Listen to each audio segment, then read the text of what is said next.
Howdy folks, we are so glad you stopped by. We are traveling through Vermont, and friends of ours graciously offered us their property for the night to set up camp. One thing we like to do is look up a popular food dish to prepare when visiting a new area. So we stopped at a Walmart and grabbed some supplies to cook up some mac and cheese and apple pie later tonight in the Tramper. As we continued on to our destination, I couldn't help but be reminded of the last time we drove through Vermont. It was many years ago, when we had our 27-foot Airstream. We were following our old Garmin GPS to a campground, and it said we had 5 miles to go when it had us turn on to this road heading up a mountain. After a few miles of following a nice 2-lane paved road, it started to narrow into a 1-lane gravel road.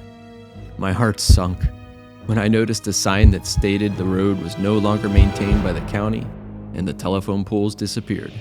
Ladies and gentlemen, my wife. Showered and no makeup, and I'm showered and no makeup as well. yeah.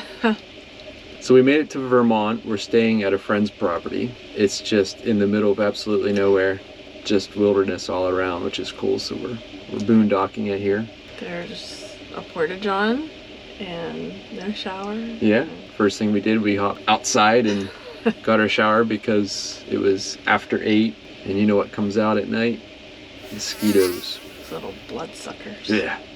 Now we're gonna cook. Looked up some things that are supposed to be Vermontish, and one of them was macaroni and cheese, and then there were these things called fiddleheads, but I guess they're not in season. Instead we just have Brussels sprouts. I have no idea if they're actually similar in taste, or they certainly don't look the same. We're gonna pretend they're fiddleheads tonight.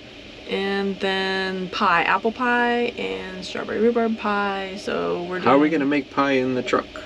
Well, we're doing the campfire pie with the little thingamabobbers. Yeah. Pie maker. This is the boondocking truck camping version of dairy-free version. See, you didn't even have to say that. Nobody would have known. We just put it in. Now everybody's gonna be like, ew, that's like dairy-free mac and cheese. That's no good. Well, they're not eating it. Just pretend that it's not dairy-free, because that's what I do every time that I eat something that has fake cheese on it. Let's do this. Safety first, folks. We have our fan taking air out right above us, and I have a carbon monoxide detector. Fire. Stick it off to the side a little bit. The lid. So the Brussels sprouts, I'm just gonna microwave in the bag, which I'm not gonna do that right now because then they'll be cold by the time we eat. But that's in turn why we have a microwave. Yes. We use it.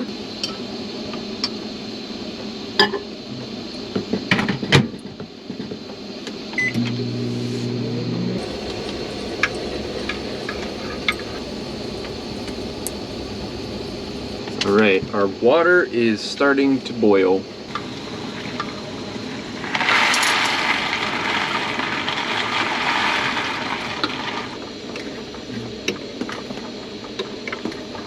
You think that's good enough? That's pretty good. Okay.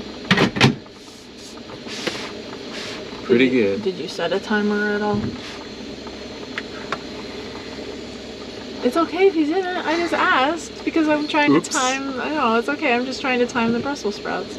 We'll say it was about 2 minutes ago, right? Sure. If anybody's curious, my famous cheese sauce here is, I don't know, maybe a tablespoon of butter, 2-cup bowl. I put 1 centimeter, I didn't measure, of almond milk, and then I just dumped cheese in until it looked right. Very exact measurements.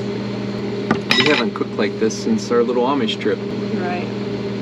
Usually we're outside with Blackstone. Yeah. You doing all the hard work? Yeah. I'm gonna make her do all the hard work tonight. It's rough microwaving this stuff. How's it looking? Like pasta. What's your plan for draining it? Well, we just stopped at Walmart to get our food, and then we picked up a few of these Pyrex glass containers with the handy dandy lids, so we can do things like melt cheese sauce in the microwave. I suppose we could have done that in our measuring cup, but then the measuring cup would be tainted yes with right. cheese sauce. Right. So the pasta should be done. Mm-hmm. All right, all right. Are you gonna drain it without the lid? No, I couldn't get the lid. Okay. I would advise that. Oh, it has drainer holes. Did you know that? No, is that what that's for? Yes, that is exactly what that's for. Drainer. Hey, this little kit comes with the pot, 2 bowls, lids, and a spatula and a strainer or a ladle. Ladle. Yeah. And I love this thing. I think I'll put the link in the description if you're interested in it. That's the kind of lid that I need at home. Yeah, look at that. Built-in strainer. Oh, I know what we can do. We can make like hot cocoa or something with that. Yeah. Just kidding. Excuse us for a moment. Yeah.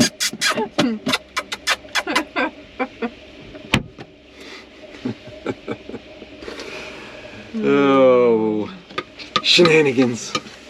Probably just want to dump the cheese sauce in there and stir. Is there going to be room to stir? Or you want to put it in bowls and then... What would be easier to clean? Oh, probably, well, we're going to dirty the bowls regardless, so maybe just the bowls, divide it up into the bowls and then put... And then pour it into the bowls. So you got to think of these things because you have limited water supply. And effort. Why? Why? Oh yeah, effort. Limited water. So you don't want to have to clean more than you need to. And that's no bull. That's a good one. Do you guys like punny sense of humor? Should we use this? Oh, we could. I don't think I've used these yet. Ladies and gentlemen, drum roll. Oh yeah. Oh, pasta down, pasta down. My wife and I disagree on something. I mean, we probably disagree on more than something. Pertaining to macaroni and cheese. Down there in the comments, let us know who's right. I think macaroni and cheese should have salt and tons of black pepper on it. What do you think? I think it's fine the way it is. Maybe a little salt. But no pepper, huh? No. What do you think? Mac and cheese? Do you put black pepper on your mac and cheese? If you haven't and you've never tried it, you should try it. I lean forward, will the door swing past me? Yeah, look at that. Flexibility. Whoa! As I fall off the cushion. Can you shut it behind you? That's hot. Brussels sprouts on the plate, right? I was just gonna throw them in the bowl with the mac and cheese. Oh, really? Well, we can do that. I mean, you can do... the plate's already there and it's dirty, so you can do whatever you want. No, that's fine. Who am I to tell you how to eat your Brussels sprouts and mac and cheese? So the next time you go to tell me to do something, I can say, who are you to tell me to do something? And you won't backhand me? Don't backhand you ever. I wanted to try the fiddle heads. Yeah. Fiddlesticks. I will take salt for my Brussels sprouts.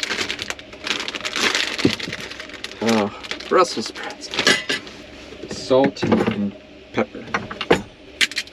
Ooh, that comes out very fast. One of my Brussels sprouts has significantly more salt than the others. Pepper has? No, thank you. I appreciate the offer. I like black pepper about as much as peanut butter. Which is a lot. Yeah, I do put it on a lot of stuff. But as far as I can tell, it's not really unhealthy for you. I heard that it can cause heartburn, maybe. Maybe that's my problem. It's pretty good. Time will tell. Alright. Say grace. I think it's your turn. It probably is. What do you think? I mean, not real cheese. It's not bad. That's pretty good. I mean, for fake cheese and all. Might need some salt. I like Brussels sprouts. It's a Brussels sprout. I can microwave Brussels sprouts like nobody's business. See, I need to listen to her more often because You're recording, right? I'm recording. I'm emitting this. Remember that video I did when I went down to the river and I wanted to make pizza? I tried to make homemade pizza crust on the Blackstone. And I'm like, yeah, I'm just gonna use this almond flour because I'm gonna use it for the Buckeyes that I made. Failed miserably. She's like, you should use flour. I'm like, how'd work? But it didn't work. We talked about making this mac and cheese when we were in the store, and I'm like, why don't we just heat the pasta up and pour the cheese in? And she's like, well, I usually make a sauce. And the sauce is really good. It's buttery, yummy. If I had a real stove, not that that's not a real stove, but if I had multiple burners, I would have done the butter with probably some onion, some flour, made a little roux or something, I think they call it, and then added the milk to that and made it thicken, and then add the cheese. But this works pretty well, all things considered. Yeah. We're going to continue to eat, and when we're done, we'll be back to make apple pies. See you in a bit. There was no place to turn around. The road got steeper and steeper with a hill to our right and a drop off to our left. Trying my best not to scrape the Airstream against the trees, we eventually came to a 90-degree turn in the road. Fortunately, I was able to negotiate the turn without scraping the guardrail. But my celebration quickly came to an end when the tires of the truck started spinning as the steep grade of the road was too much for my F-150 to climb, with the added weight of the trailer. Thank God for four-wheel drive. Once stopped, I switched it on and was able to slowly climb the rest of the way to the top of the mountain. The GPS still saying we were on the right road said we had 2 more miles to go. As if this gravel mountain road and the terrified kids thinking we were going to be stranded and eaten by a bear wasn't bad enough. Once we crested the top of the mountain, the road just stopped. As if an army of tree soldiers set up a barricade to keep us from traveling on. I felt like throwing my Garmin off the top of that mountain that day. The unbelievable beauty of the lowering sun from the mountain vantage point quickly subdued my temper.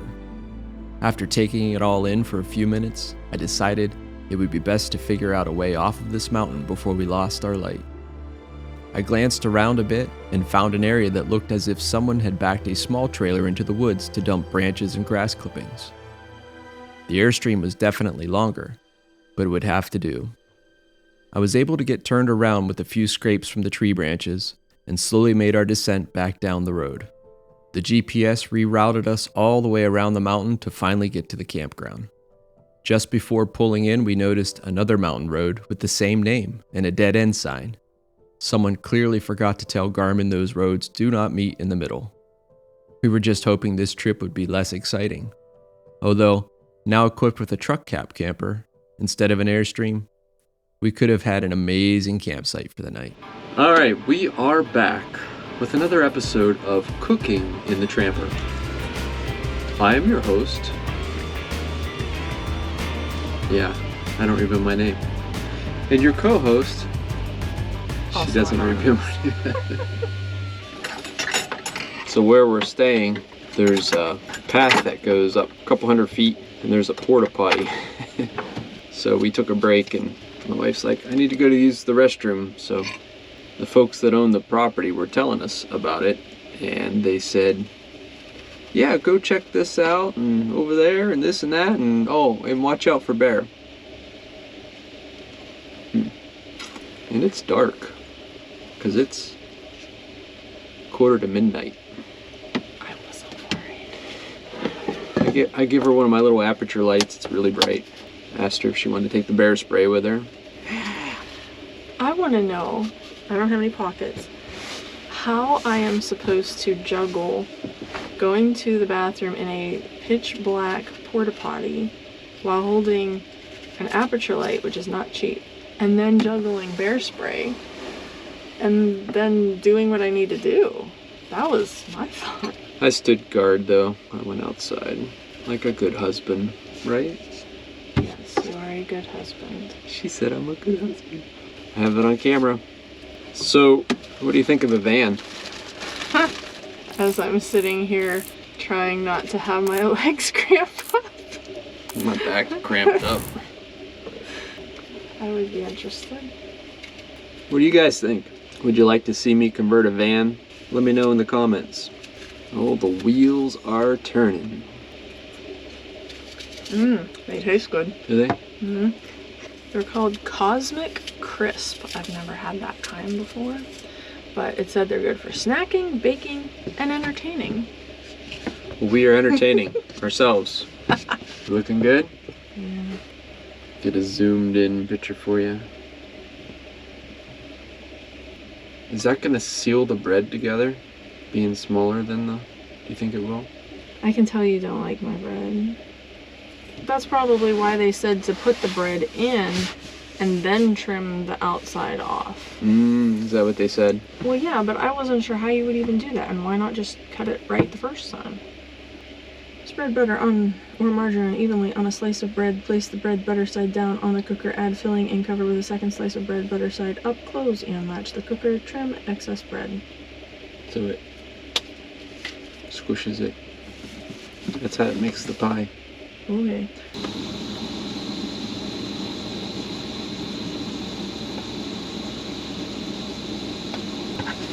Trim the excess bread, right? Yep. Like so.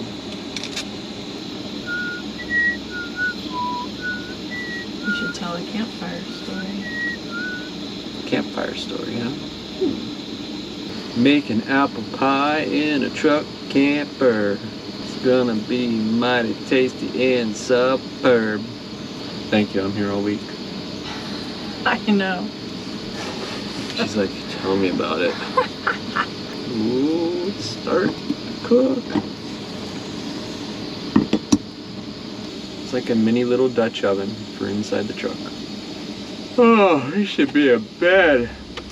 This is why we're not early risers. Yeah. Can you get it? It's actually pretty easy to trim that off, isn't it? Well, you make it look easy. I think they designed it that way. Probably. Apple pie number 2.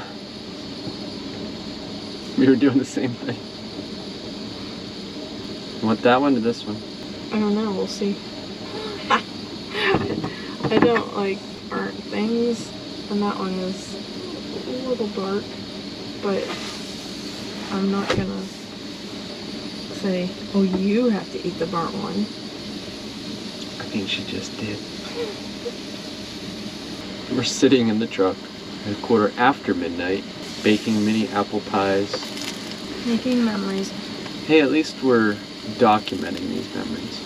That way, when we're dead and buried, our kids can pull up our YouTube channel and say, hey, there's Mom and Dad camping and making apple pies after midnight. I was just thinking old and grayer rather than dead and buried. Oh, good call.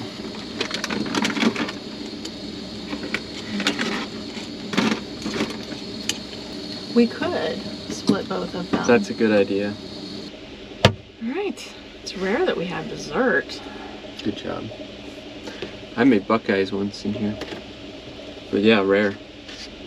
Let me just cut them in half. Yeah. I think that sounds like a good idea. Really hot. There's a bug. Oh, that is a bug. I thought it was just a burnt piece of bread. So you don't want that one? Is that what you're saying? Ew. Give me the buggy apple. I didn't need to. There you have it.